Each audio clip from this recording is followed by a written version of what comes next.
The sun was sinking low behind the jagged hills of West Texas, painting the horizon in blood red and gold. The land was quiet, except for the restless whisper of the wind brushing against dry sage and tumbleweed. A lone cowboy rode slowly down a dusty trail, his hat tilted forward to block the blinding glare. His name was Caleb Whitaker, a man of few words, hardened by life on the range, yet carrying a heart too soft for the cruelty he had often witnessed. Caleb was not looking for anything that evening. He was heading home to his ranch after a long cattle drive, thinking only of hot coffee and the sound of his guitar by the fire. But fate had other plans. As his horse trotted past a cluster of rocks near a dried-up creek, Caleb's ears caught something faint, a sound so soft he thought at first it was the wind. Then he froze, pulling back the reins. It was not the wind. It was a voice. Weak. Fragile. Barely audible. Mama. The sound pierced Caleb's soul like a bullet. He leapt from his saddle, boots crunching against gravel, his eyes scanning the shadows.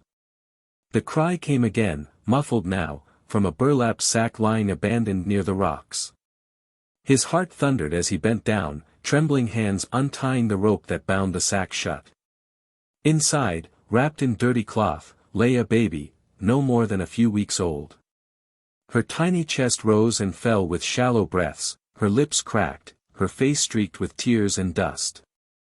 And yet, her eyes flickered open at the sight of him, and once more, she whispered with the last strength she had. Mama. Caleb's throat closed. He gathered her gently into his arms, feeling her frail body tremble against his chest. Whoever had left her here had meant for her to die. The sack was hidden just far enough from the road to go unnoticed. But he had heard her. By some miracle, he had been there. Caleb stared down at the baby, his heart torn. He was a bachelor with no family of his own, barely scraping by on his small ranch. Raising cattle was hard enough. Raising a child? Impossible. But then the image of leaving her behind, of walking away, letting her fate unfold as intended, hit him like lightning. He couldn't. Not now.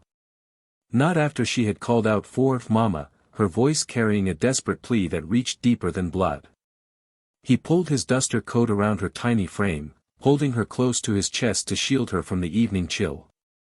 Don't you worry, little one, he murmured, his voice breaking. You ain't alone anymore. At that moment, a vow formed in Caleb's heart. He would not abandon her. No matter how hard it got, no matter what sacrifices it demanded, he would give this child a chance at life. The next morning, Caleb rode into the nearest town, Dusty Creek, with the baby nestled in a makeshift sling across his chest. The townsfolk stared in shock. Whitaker, old Mrs. Grady gasped, wiping flour from her apron, where on earth did you get that baby? Caleb explained what he had found, his jaw tightening with anger at the cruelty of it. The saloon went quiet as the story spread. Some shook their heads in disbelief, others muttered that the child was cursed, born of shame, and that Caleb should leave her to the authorities. But Caleb stood tall, his hand protective over the infant. She ain't cursed, he said firmly. She's a blessing. She was left for dead, but God put her in my path. That means something. And I'll be damned if I turn my back on her. The weeks that followed were the hardest of Caleb's life. Babies, he quickly learned, cried at all hours and needed more than he ever imagined.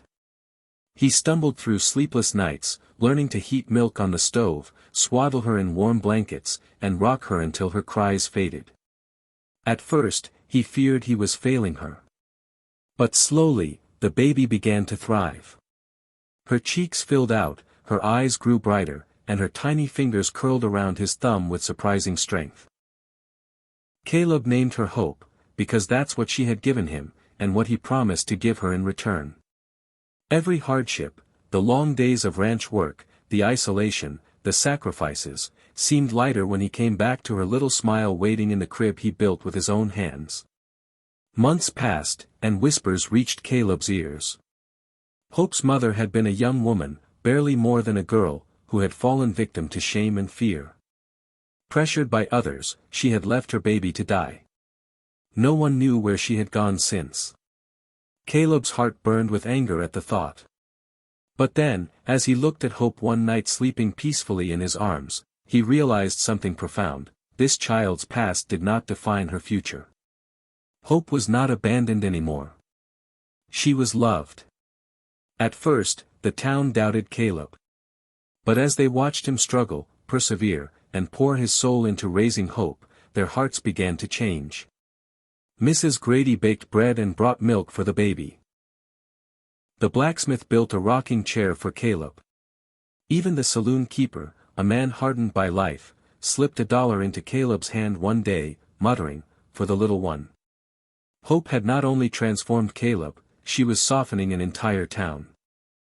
One stormy night, there was a knock at Caleb's door. He opened it to find a young woman, drenched in rain, eyes filled with regret. She was Hope's mother. She fell to her knees, sobbing. "I couldn't live with what I did. I thought she was better off gone. But I've dreamed of her every night. Please, tell me she's alive." Caleb looked at her, torn between anger and compassion. He stepped aside and let her see.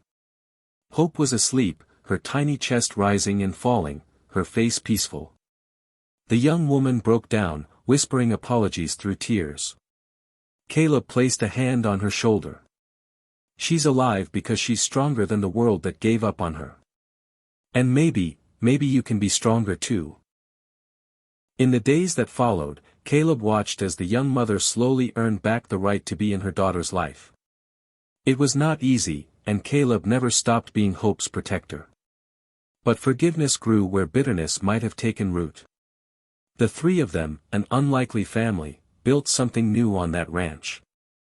Love, born from tragedy. Strength, born from weakness. And hope, born from despair.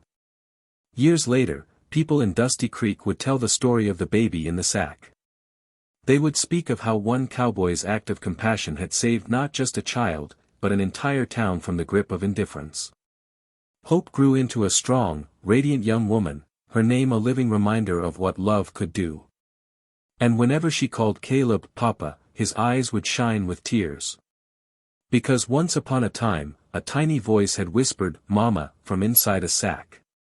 And against all odds, that whisper had changed everything. Sparkle's final message.